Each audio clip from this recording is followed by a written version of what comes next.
बहुत समय पहले की बात है। राहुल नाम का एक लड़का अपनी पत्नी सीता और अपनी माँ शीला और बहन कामिनी के साथ रहता था। उसकी पत्नी सीता ज्यादा पढ़ी लिखी नहीं थी और इसी वजह से उसकी सास शीला उसको बिल्कुल भी पसंद नहीं करती थी। वो पूरे दिन उसको ताने देती और घर के सारे काम उससे कराती। एक काम चल जल्दी से चाय बना और उसके बाद मेरे कमरे की सफाई कर दियो। कुछ भी नहीं करती, पूरे दिन आराम करती रहती है बस। कर्म घुट गए मेरे तो। और इतना ही नहीं, वो उसको पीटा भी करती थी। ऐसे ही कुछ दिन निकलते हैं और एक दिन उसकी ननद कामिनी अपनी माँ के पास आती है। क्या हुआ, इतने गुस्से में क्यों है आज? माँ, आप बस चाय ही पियो, आपको पता नहीं है घर में क्या चल रहा है। ऐसा क्या हो गया जो तू लाल पीली हो रखी है? माँ, आपको पता भी है आपके पीछे क्या चल रहा है यहाँ?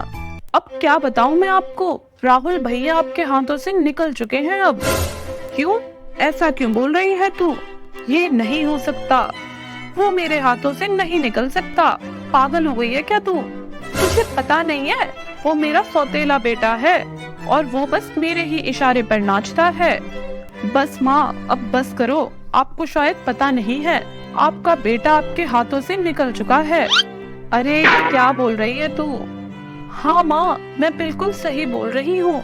कल भैया भाभी के लिए एक नया सोने का हार लेकर आए हैं और तो और उनको पिक्चर दिखाने भी लेकर गए थे। और आपको पता है, शहर का जो सबसे बड़ा मेला है वहाँ पर भी उनको घुमाने लेकर गए थे कल। हमारे लिए तो आज तक 10 रुपए का सामान तक नहीं लेकर आए और उस अनपढ़ के लिए सोने का हार लेकर आए हैं।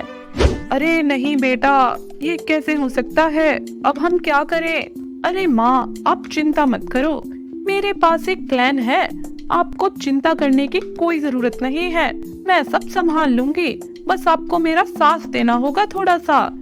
फिर देखना मैं किस तरह इस अनपढ़ भाभी को घर के बाहर का रास्ता दिखाती हूँ। अपनी बेटी की ऐसी बातें सुनकर शीला बहुत खुश हो जाती है। ऐसे ही एक एक करके कुछ दिन और निकलते हैं और एक दिन प्लान के मुताबिक शीला बीमार होने का नाटक करती है। वो अपनी बहू को बुलाती है। अरे बहू, कहाँ मर गई? बचाओ मुझे जल्दी, यहाँ आ, दवाई ला मेरे लिए। जब आएगी क्या, जब मैं मर जाऊंगी? जल्दी आ यहाँ। तभी भागती हुई सीता वहाँ आती है। क्या हुआ माँ जी, आपने मुझे क्यों बुलाया? कुछ काम है क्या? मुझे अभी बताइए, मैं फटाफट कर देती हूँ 1 मिनट में ही। अरे ओ माँ जी की बच्ची, देख नहीं रही क्या मेरे पेट में कितना दर्द हो रहा है? जल्दी जा और मेरे लिए दर्द की दवाई लेकर आ। अभी जाती हूँ माँ। वो फटाफट अपने कमरे से अपनी सास के लिए दवाई लेकर आती है, पर उसको नहीं पता था कि वो दवाई नहीं बल्कि जहर है, जिसको उसकी ननद ने बदल दिया था। तभी उसकी ननद अपने भाई के साथ वहाँ पहुँच जाती है और बोलती है, देख लो भैया, आज खुद ही ये माँ को आज दवाई की जगह जहर पिला रही है ताकि हमारी माँ मर जाए। अरे ये तुम क्या बोल रही हो? मैं माँ को जहर क्यों दूंगी? ये मेरी भी तो माँ है। ये जहर नहीं है, ये तो दवाई है। आपने ही तो दी थी ये दवाई मुझे, अब आप ऐसे क्यों बोल रहे हो दीदी? देख रहे हो भैया, एक तो माँ को जहर दे रही है, ऊपर से भोली और बन रही है। कैसी औरत है ये? और अब मेरा नाम लगा रही है। अच्छा हुआ आप आज ऑफिस से जल्दी घर आ गए, वरना आज तो पता नहीं क्या हो जाता भैया।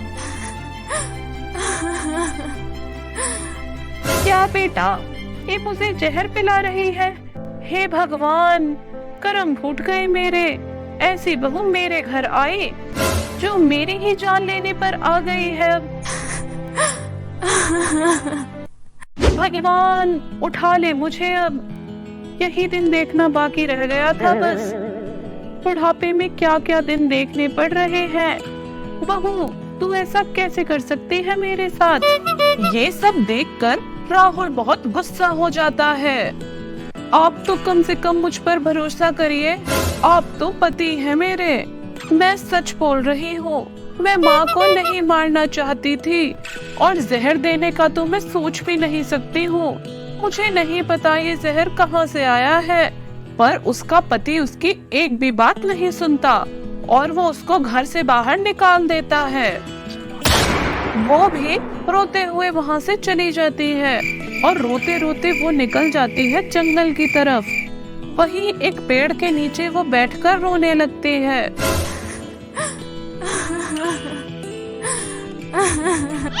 अब मैं क्या करूं? कहाँ जाऊं? मैं तो अपने घर भी नहीं जा सकती।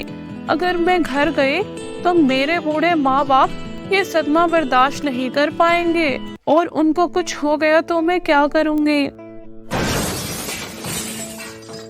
उसके रोने की आवाज सुनकर वहां आती है एक चुड़ैल, एक डरावनी चुड़ैल।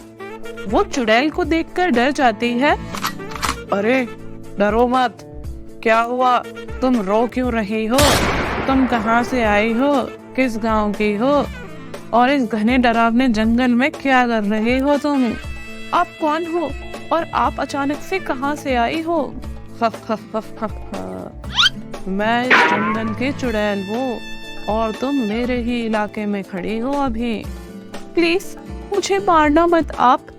अरे नहीं नहीं, मैं इंसानों को नहीं मारती। अब मैं तुम्हारी मदद कर सकती हूँ। बातों से तो तुम भली औरत लगती हो। और उसकी ऐसी बात सुनकर सीता उसको अपनी सारी बातें बता देती है। मेरे ससुराल वालों ने मुझे घर से निकाल दिया, वो भी झूठा इल्जाम लगाकर, और अब मैं अपने घर भी नहीं जा सकती। मैं क्या करूं? ओह बच्ची, तेरे साथ तो बहुत बुरा हुआ है, पर कोई बात नहीं, तू रो मत, मैं करूंगी तेरी मदद। आप कैसे कर सकते हो मेरी मदद? मैं तो तेरी सारी मदद कर सकती हूँ। मैं तुझे अपने जादू से अभी के अभी बादलों में जादुई लहंगे के घर में भेज देती हूँ। वहाँ तुमको बहुत सारा आराम मिलेगा और पैसा और खाना भी, और तुम खुश रहोगे वहाँ बहुत।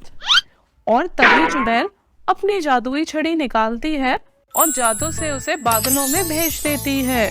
और बादलों में पहुँचते ही उसे दिखता है एक बहुत ही सुंदर से लहंगे का घर, और उसको देखते ही वो बहुत खुश हो जाती है।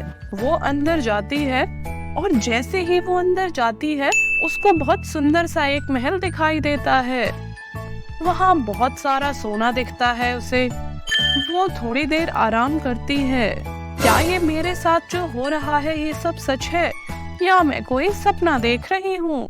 वो वहाँ कुछ दिन बिताती है, फिर वहाँ से थोड़ा सा पैसा वापस लेकर आ जाती है धरती पर। वो एक सुंदर सा घर बनवाती है अपने लिए और फिर मस्त आराम से रहती है बिना किसी टेंशन के और डर के। तो दोस्तों, कैसी लगी आपको हमारी आज की ये कहानी? हमें कमेंट्स में बताइए। साथ ही ऐसी ही जादुई और मजेदार कहानियाँ रोज देखने के लिए जल्दी से चैनल को सब्सक्राइब करो और इस वीडियो को लाइक और शेयर जरूर करो।